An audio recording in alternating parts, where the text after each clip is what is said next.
Izi ngoma ziwacu i Burundi zirayagwa, izi ngoma ziwacu muri Afrika zirayagwa, izi ngoma ziwacu i Burundi baraziyaga, izi ngoma ziwacu isi yose zirayagwa, kuva kuri Ntare Rushatsi hamwe na Mwezi Gisabo, niyo nkomoko y'umurisho n'ingoma hari kagenda uciteme muri Migwama na Rukizo.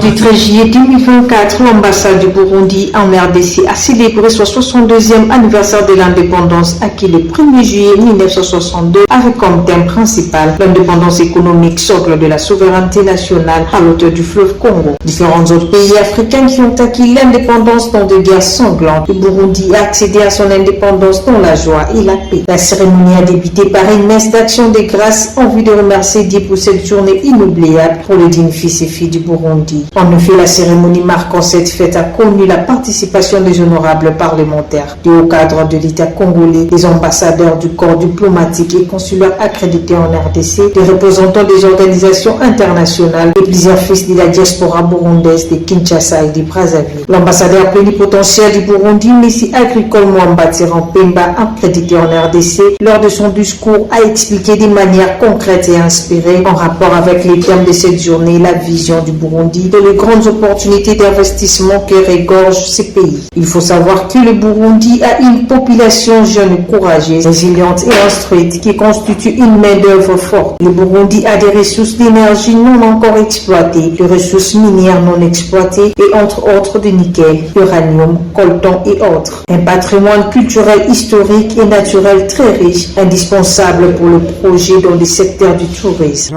Pour l'indépendance économique, de nous évaluer et de faire de nouvelles ambitions. D'autant que le Burundi entretient de bonnes relations diplomatiques avec la République démocratique du Congo depuis des décennies, jusqu'à l'arrivée de son Excellence, Monsieur le Président du Burundi, Ndayishimiye, explique l'ambassadeur Agricole Mwamba au micro de nos reporters. D'abord, tout part de notre histoire commune. Ce qui est à retenir, c'est qu'on a vu au Burundi les premiers Congolais enseignants. L'histoire nous apprend aussi que les premiers soldats de l'armée du Burundi étaient venus du Congo pour entraîner l'armée burundaise. Alors, ce qu'il faut retenir, c'est que depuis cette époque, les deux pays sont restés des pays frères.